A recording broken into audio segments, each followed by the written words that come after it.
So good news is that none of the teeth on my chain are bent. Seeing that it's a brand new chain, I've literally used it 2 days. Bad news is that about a quarter of the teeth have to come off to get it down to the tooth that's the shortest. So that's life as it goes. But it's cost me $25 to have it sharpened and ground down versus $70 to buy a new one. So that's okay. Also, I don't know if it's the case where you guys are, but Western Implement here, in April they do a deal for the beginning of the season, and you get, you buy one chain, you get one for $3 no matter the size of chain. So I'm gonna go buy me another 36-inch, you know, the chain, 144 drivers for my 36-inch bar on my 661, and I'll get one for $3, which evens out. And I just put them in cold storage in the garage and let them sit, and when I need it, and it's there, and I've already got a chain that's a lot more affordable. So yeah, just an idea. Check with your local shop to see if they do something similar, and it might work for you. So I will let you guys know what it's like cutting with this nubbed off chain, and if there's anything interesting about it, you'll know about it. So now I'm headed over to a graphics and sign shop. Thing is though, I've been told a couple of times you really should get the graphics on your truck, and I like to be fairly low-key in life, even though you may not know it from the videos and stuff I do. But I really think it's a good idea. I get a lot of people stopping and asking for business cards, but the fact of the matter is that a lot of people just won't stop, right? But they would take a phone number down off of a truck, especially if it's classy looking. And I get a lot of compliments on my business cards. They're a matte color with silver foil on them, and so I wanted, unfortunately, I had those done from somewhere that I can't get the graphics file anymore, and so they've got to design something that's similar to my business cards, because they're just, everybody says, man, these look professional and elegant, and I don't, that's the reputation I want. I want to be known as more than just a tree cutter. I want to be somebody who's known as a precision arborist, tree surgeon, and that does ornamental pruning and things. I'm not out there trying to just get removals, which I know a lot of people like to do. So if they have a design already made, it's the most efficient if I can get them motivated just to do the graphics and adjust the sizing for my truck. But I've got to stop by and see. So we're gonna see if they have what I need, and if they do, hopefully they'll be able to produce graphics here in the next week or so, and I can wash the truck and get them on the truck. So I am going to take a tip from August Hunnicky and a few other people, put my Instagram and YouTube page and a logo on my truck so that people know that that's what I'm doing and they can find me there. And also I'm going to put the podcast on there as well. I've got more podcasts coming, really got to get that done for you guys. But I just am trying to balance everything out, and I'm trying to get the hang of these vlogs. So once again, I've been doing them fairly regularly this week, but I can't guarantee them every day, but they'll probably be fairly consistent. So it's something you guys might want to subscribe to the channel for and keep up with that. All right, so I'll let you know what happens here in a moment. So that's pretty cool. They actually had them already plotted and they are ready to be installed. They're a little smaller than they could have been because they were originally for my 4Runner doors when I was going to use the 4Runner as a sales vehicle, but now they are going on the Dodge because, well, that's my work truck now, and I'm getting rid of the 4Runner. And so I have graphics, and they are pretty sweet. So I think they look really elegant and classy, which is nice. It's really the clientele that I'm going for. and they are really good quality. So they're high performance vinyl. I'll be installing them. I used to be a sign guy, so that's not much of an issue there. And yeah, I've just got to get the truck washed. That's the worst part of all of this, right? I hate washing my truck. I like it to be clean, I just don't like washing it. So we are going to get that taken care of, and I'll be slapping them on. I've got an estimate I've got to do before 2:45, so I don't think I'll get them on before then, but I'll try to get them on today or tomorrow and show you guys that. So yeah, super cool. They're also going to print up some or plot, I keep saying print, but they're going to plot some Instagram, YouTube, and podcast stickers that go on my truck as well. So that's going to be rad. Yeah, I'm super stoked to finally get graphics on the truck that I think are equal to the business style that I'm trying to grow. And yeah, it's always good to make good contact. They're super nice people, and they're like, you're one of our favorite customers, and I'll be showing you the graphics soon, and I'm gonna get on over to these estimates now. Well, that's pretty cool. This client wants me to do their work, and it's out here in Western Colorado, they call it a Santa Fe style landscaping, which means that it's kind of like something you'd find in the Southwest Texas or Arizona, New Mexico kind of thing. Adobe house with a lot of xeriscaping, a lot of gravel, that kind of stuff. And they have a number of small trees. They have some modified pinions. They have a cherry and a few other little bushes. And so we talked about it, and I told her my price, and she said, okay, we want you to do it. And it's no climbing work, it's just pruning. Of course, I'll do a really, solid pruning job. The previous owner died, unfortunately, passed away. They were an older couple, it sounds like, and then the wife couldn't take care of it because of her age. So it's been fairly well kept for a while, but some of the trees have been maintained in a bush-like shape, and they haven't been thinned in a few years, at least 2 or 3 years, maybe 4. So they need to get some thinning done on them to bring out, some of their potential. And they have some nest in them and things that they don't want to be disturbed, so I'll work around that, of course. And yeah, I like those kind of jobs. I mean, I love climbing. I think you all know that. I like, I don't have a problem with removals. I like removals at times. I prefer to preserve trees rather than remove them if I can.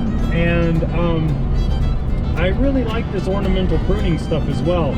I don't really want to do just one aspect. I like my business like it is. Once again, one reason I like my business is because owning my own business allows me to select which jobs I want to take on and which jobs I want to focus on, and it allows me to do a wide array of things.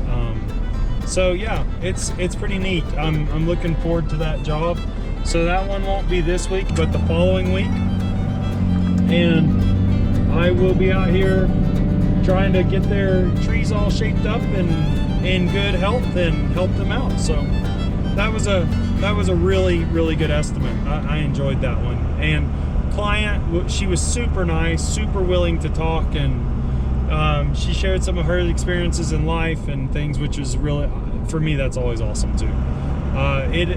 Owning my own business is for me in that sense. I just really, really like it. So, all right, well, we're gonna go on to another one, and I have an idea of what this guy wants.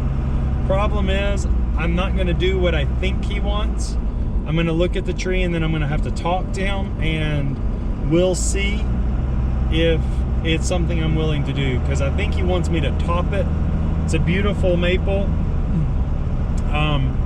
I'll do a healthy crown reduction for him, but I won't top it. And a lot of times people don't want a crown reduction because it's not enough taken off. So we'll see what happens, but I'll inform you guys later.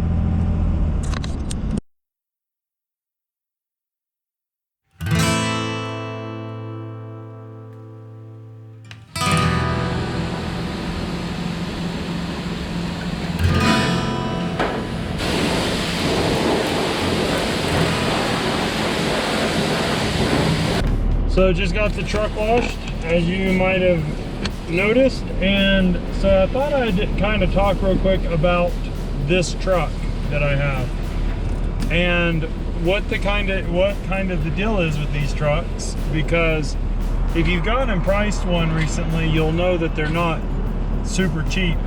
I mean, they're definitely not by any means the most expensive vehicle out there, truck wise. You know, a brand new truck might run you 60 grand or so.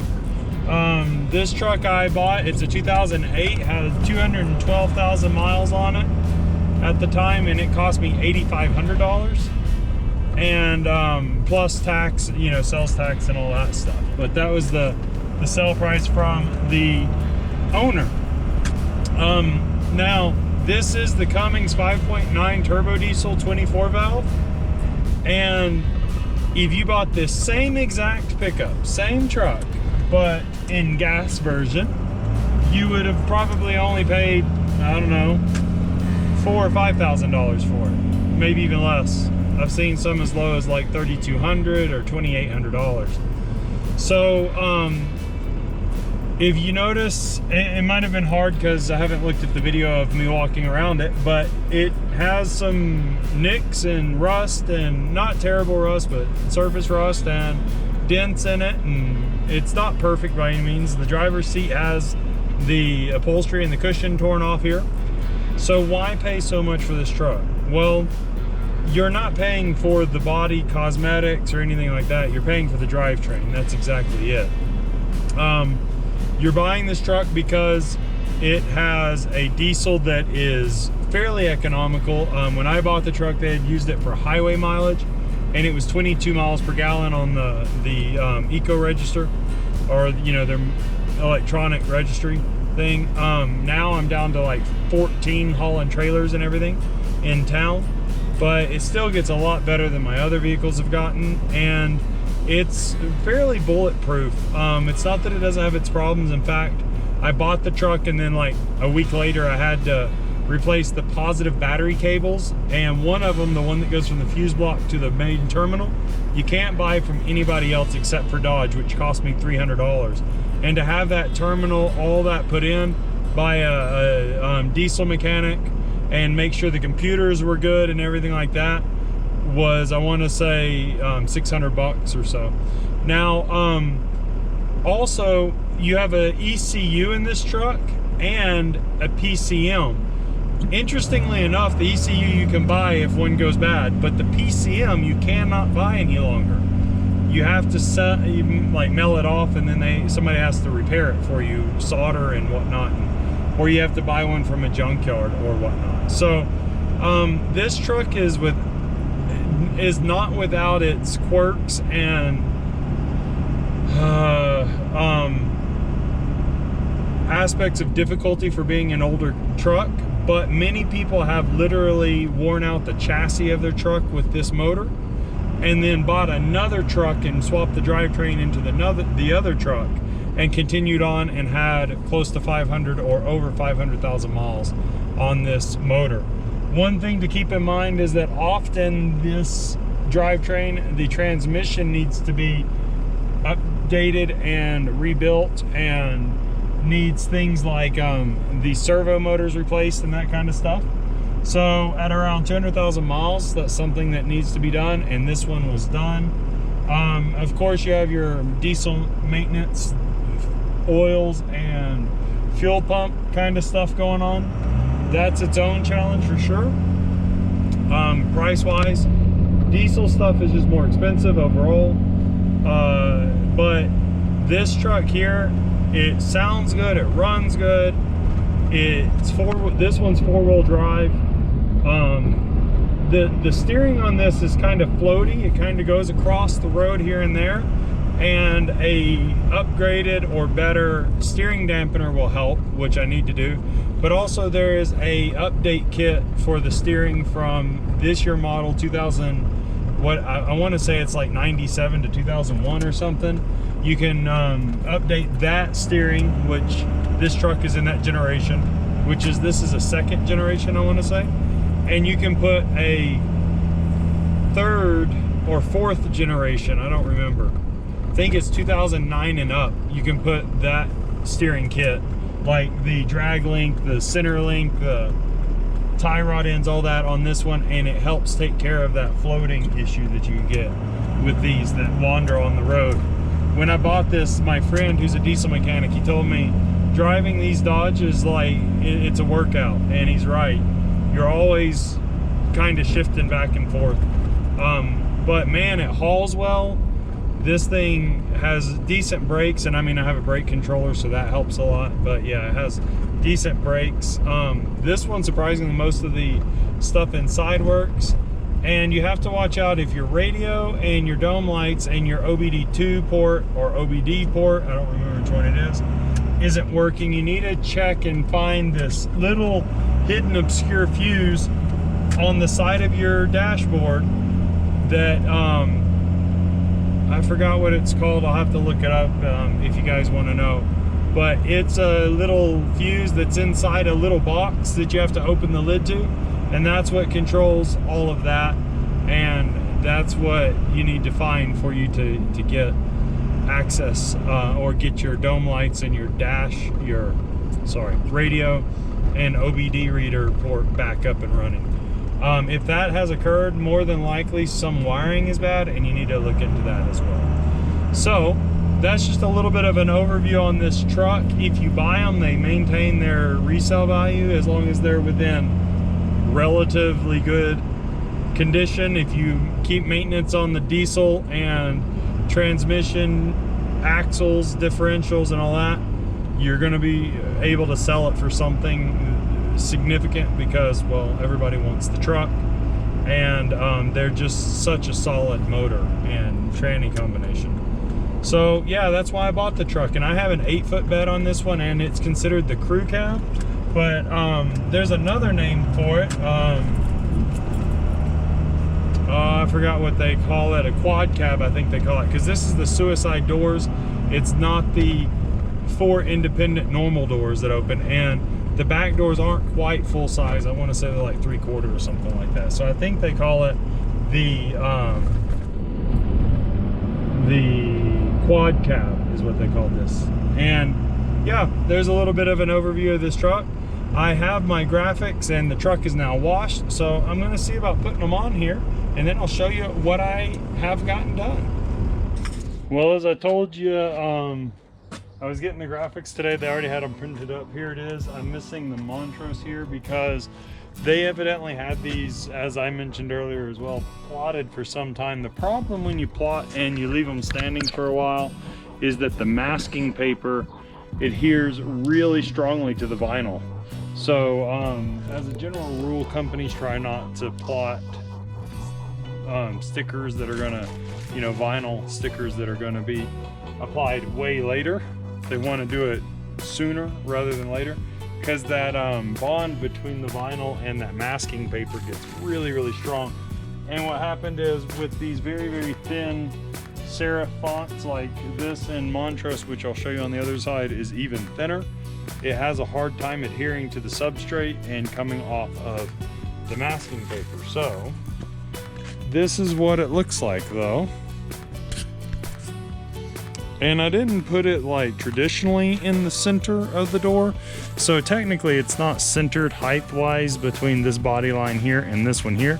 And the reason for that is because it just looks more aesthetically pleasing, in my opinion, as it is, and it lines up with the decal that's already on the bottom. And also, when you have it higher, when I had it up here at first to check, the mirror gets in the way of reading it well. So down here it looks aesthetically, because this creates a line, and it's similar to the top of the handle, the bottom of this, not in actual height, but in visual height, look similar, and therefore it just made more sense visually to put it where it's at. So here's the completed side. I really like the elegance of this decal. It's simple, plain, and just really, really stellar in my opinion for what I'm doing, for the clientele I'm going for, and that kind of stuff. It's kind of hard to see in the sun there, on the camera at least, but yeah, I really, really, really like this decal.